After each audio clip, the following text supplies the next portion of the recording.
Dalam episode kali ini, kita akan masuk ke sebuah topik yang mungkin sering Anda lihat di sekitar, tetapi jarang sekali benar-benar dibahas secara mendalam.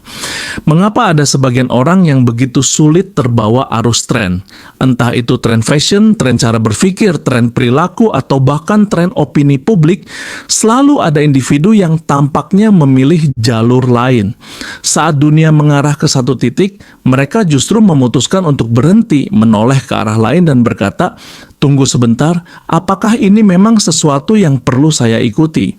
Fenomena ini sebenarnya jauh lebih kompleks daripada sekedar keras kepala atau anti-mainstream. Ada fondasi psikologis, pola berpikir, dan rangkaian pengalaman hidup yang membentuk cara mereka memproses informasi dan mengambil keputusan. Dan di episode ini, kita akan membedah semuanya secara perlahan-lahan, agar kita tidak hanya memahami mereka yang berpikir independen, tetapi juga belajar bagaimana kualitas-kualitas ini bisa memperkaya cara kita melihat dunia. Mari kita mulai dari sesuatu yang mungkin sangat sederhana, tetapi sering diabaikan. Tidak semua orang memproses tekanan sosial dengan cara yang sama. Ketika sebagian besar dari kita merasakan dorongan halus untuk menyesuaikan diri, entah agar diterima, dihargai, atau sekadar tidak merasa tertinggal, ada sekelompok kecil individu yang justru merasakan dorongan internal yang lebih kuat untuk mempertahankan integritas personal mereka. Mereka seperti memiliki kompas batin yang sangat tegas, yang selalu mengarah pada apa yang bagi mereka terasa benar, meskipun dunia mengatakan sebaliknya. Ketika orang lain bertanya, apakah orang lain menyukainya? Mereka bertanya, apakah ini masuk akal untukku? Saat orang lain bertanya, apakah ini sedang tren? Mereka bertanya, apakah ini sesuai dengan nilai dan prinsipku? Cara bertanya yang berbeda ini adalah petunjuk pertama yang memberi kita gambaran bahwa pola pikir independen bukanlah sebuah kebetulan.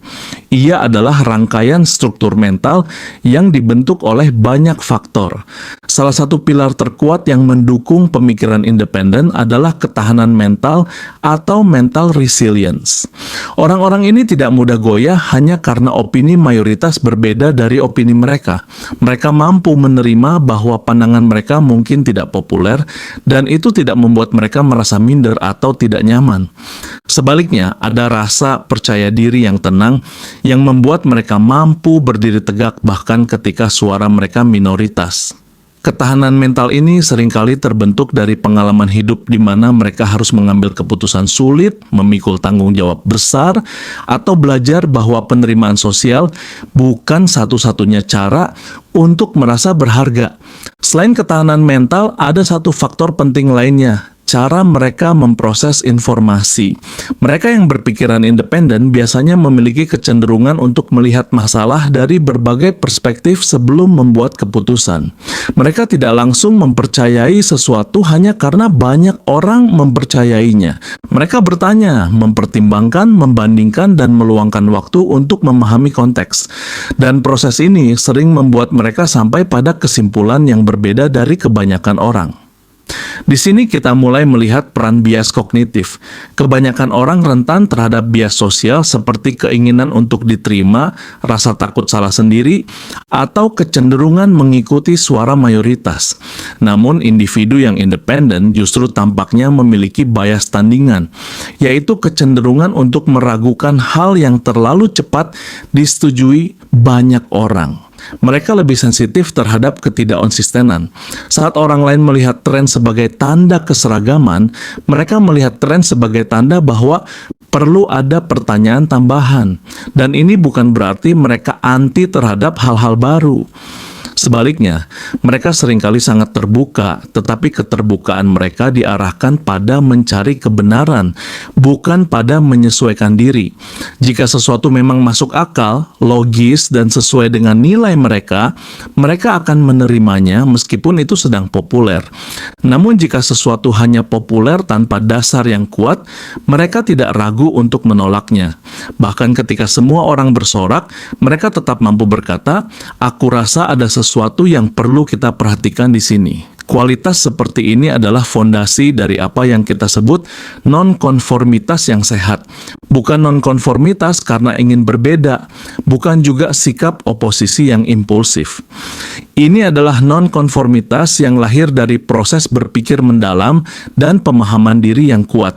Orang-orang seperti ini cenderung tahu apa yang mereka percayai, mengapa mereka mempercayainya, dan mengapa mereka tidak merasa perlu mengikuti arus hanya untuk mendapat pengakuan. Menariknya, banyak teori psikologi klasik dan modern mendukung fenomena ini. Dalam teori kepribadian, misalnya, individu dengan skor tinggi pada openness to experience cenderung lebih suka menjelajah gagasan baru daripada mengikuti pola pikir yang sudah mapan. Dalam teori locus of control, mereka yang memiliki internal locus yang kuat lebih percaya bahwa hidup mereka ditentukan oleh keputusan mereka sendiri, bukan oleh tekanan eksternal. Inilah sebabnya mereka tidak mudah terbawa oleh tren yang bersifat sementara. Jika kita melihat lebih jauh lagi, ada pola lain yang tampak jelas. Mereka tidak takut kesepian secara intelektual. Bagi banyak orang, berpikir berbeda dapat menciptakan rasa terasing. Tetapi bagi individu independen, kesepian intelektual bukan ancaman. Mereka bisa berdiri di ruang di mana sebagian besar orang tidak sepemikiran dan tetap merasa nyaman karena mereka memahami alasan di balik posisi mereka. Mereka merasa lebih damai ketika setia pada pikiran sendiri daripada ketika memaksakan diri mengikuti massa. Ciri inilah yang sering membuat mereka menjadi pencetus gagasan baru, inovator, pemikir yang membuka jalan bagi perubahan sosial. Banyak ide besar dalam sejarah bermula dari mereka yang berani berbeda, bukan berbeda demi terlihat istimewa, tetapi berbeda karena mereka melihat sesuatu yang orang lain abaikan. Ketidakmampuan mereka mengikuti arus bukanlah kelemahan. Justru inilah yang membuat mereka mampu mengusulkan sesuatu yang fresh, kritis, dan berpotensi mengubah arah pemikiran masyarakat. Jadi ketika kita memahami semua kerangka mental ini, ketahanan, proses berpikir kritis, bias tandingan, nilai personal yang kuat, dan kemampuan melawan tekanan sosial, kita mulai melihat gambaran utuh. Nonkonformitas bukan perilaku impulsif atau reaksi spontan, tetapi hasil dari struktur psikologis yang matang. Pikiran independen adalah pikiran yang berakar pada refleksi, pada pemahaman diri, dan pada keberanian untuk mempertahankan keyakinan, meski dunia berkata lain. Dan mungkin pertanyaan penting bagi kita adalah, apakah kualitas-kualitas ini dapat dipelajari? Jawabannya, ya, dalam kadar tertentu. Kita mungkin tidak bisa sepenuhnya mengubah kepribadian, tetapi kita bisa melatih diri untuk menjadi lebih sadar, lebih kritis, dan lebih setia pada nilai yang kita anggap penting. Kita bisa belajar untuk tidak langsung menerima sesuatu hanya karena populer, tetapi mengevaluasi, mempertimbangkan, dan mengambil keputusan yang selaras dengan diri kita. Pada akhirnya, memahami pikiran independen bukan hanya tentang memahami orang lain yang berbeda dari kita.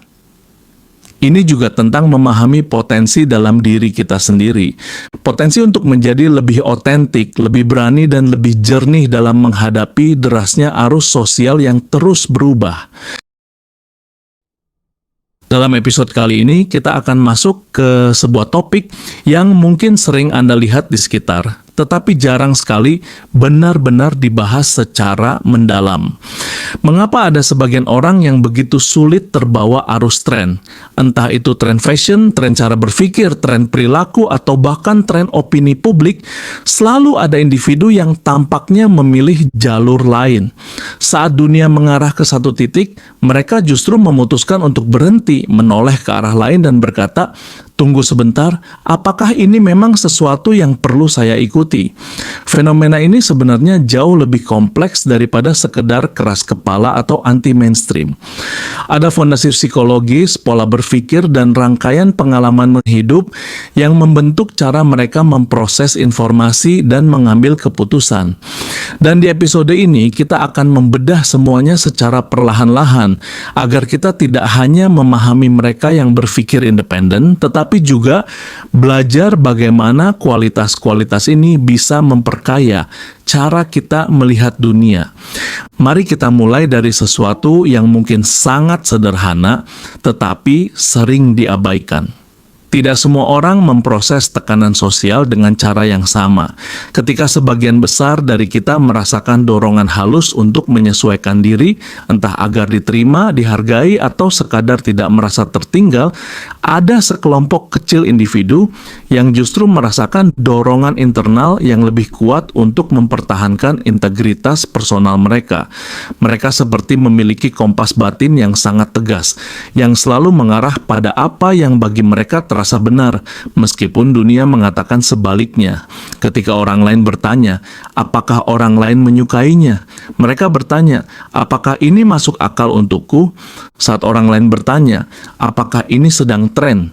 Mereka bertanya, apakah ini sesuai dengan nilai dan prinsipku?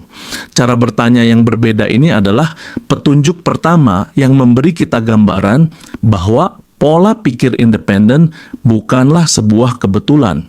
Ia adalah rangkaian struktur mental yang dibentuk oleh banyak faktor.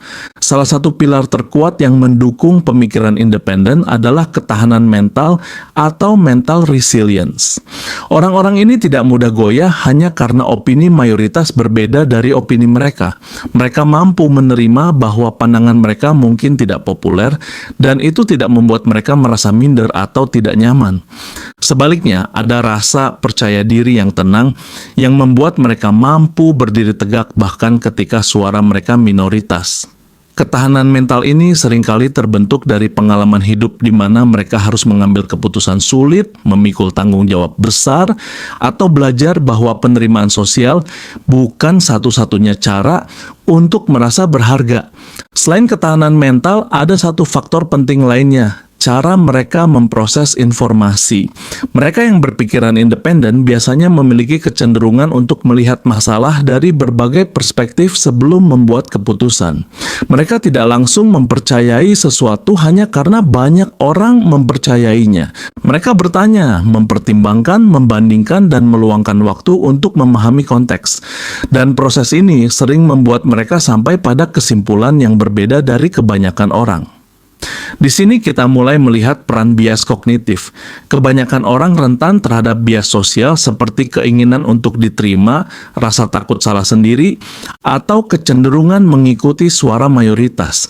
Namun individu yang independen justru tampaknya memiliki bias tandingan, yaitu kecenderungan untuk meragukan hal yang terlalu cepat disetujui banyak orang.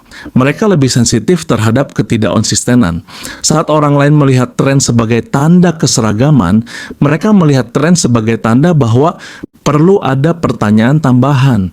Dan ini bukan berarti mereka anti terhadap hal-hal baru. Sebaliknya, mereka seringkali sangat terbuka, tetapi keterbukaan mereka diarahkan pada mencari kebenaran, bukan pada menyesuaikan diri. Jika sesuatu memang masuk akal, logis, dan sesuai dengan nilai mereka, mereka akan menerimanya meskipun itu sedang populer. Namun jika sesuatu hanya populer tanpa dasar yang kuat, mereka tidak ragu untuk menolaknya.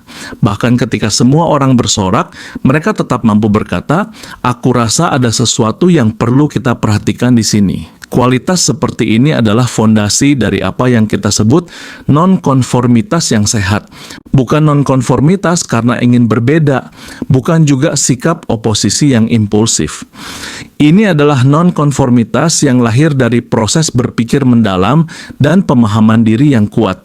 Orang-orang seperti ini cenderung tahu apa yang mereka percayai, mengapa mereka mempercayainya, dan mengapa mereka tidak merasa perlu mengikuti arus hanya untuk mendapat pengakuan.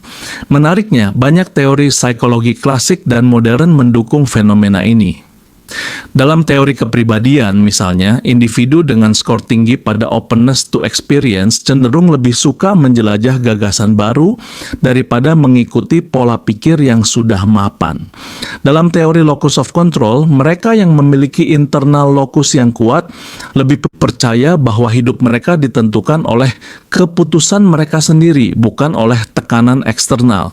Inilah sebabnya mereka tidak mudah terbawa oleh tren yang bersifat sementara. Jika kita melihat lebih jauh lagi, ada pola lain yang tampak jelas. Mereka tidak takut kesepian secara intelektual. Bagi banyak orang, berpikir berbeda dapat menciptakan rasa terasing. Tetapi bagi individu independen, kesepian intelektual bukan ancaman. Mereka bisa berdiri di ruang di mana sebagian besar orang tidak sepemikiran dan tetap merasa nyaman karena mereka memahami alasan di balik posisi mereka. Mereka merasa lebih damai ketika setia pada pikiran sendiri daripada ketika memaksakan diri mengikuti massa. Ciri inilah yang sering membuat mereka menjadi pencetus gagasan baru, inovator, pemikir yang membuka jalan bagi perubahan sosial. Banyak ide besar dalam sejarah bermula dari mereka yang berani berbeda. Bukan berbeda demi terlihat istimewa, tetapi berbeda karena mereka melihat sesuatu yang orang lain abaikan. Ketidakmampuan mereka mengikuti arus bukanlah kelemahan. Justru inilah yang membuat mereka mampu mengusulkan sesuatu yang fresh, kritis, dan berpotensi mengubah arah pemikiran masyarakat. Jadi ketika kita memahami semua kerangka mental ini, ketahanan, proses berpikir kritis, bias tandingan, nilai personal yang kuat, dan kemampuan melawan tekanan sosial, kita mulai melihat gambaran utuh. Nonkonformitas bukan perilaku impulsif atau reaksi spontan, tetapi hasil dari struktur psikologis yang matang. Pikiran independen adalah pikiran yang berakar pada refleksi, pada pemahaman diri, dan pada keberanian untuk mempertahankan keyakinan, meski dunia berkata lain. Dan mungkin pertanyaan penting bagi kita adalah, apakah kualitas-kualitas ini dapat dipelajari? Jawabannya, ya, dalam kadar tertentu. Kita mungkin tidak bisa sepenuhnya mengubah kepribadian, tetapi kita bisa melatih diri untuk menjadi lebih sadar, lebih kritis, dan lebih setia pada nilai yang kita anggap penting. Kita bisa belajar untuk tidak langsung menerima sesuatu hanya karena populer, tetapi mengevaluasi, mempertimbangkan, dan mengambil keputusan yang selaras dengan diri kita. Pada akhirnya, memahami pikiran independen bukan hanya tentang memahami orang lain yang berbeda dari kita. Ini juga tentang memahami potensi dalam diri kita sendiri. Potensi untuk menjadi lebih otentik, lebih berani, dan lebih jernih dalam menghadapi derasnya arus sosial yang terus berubah.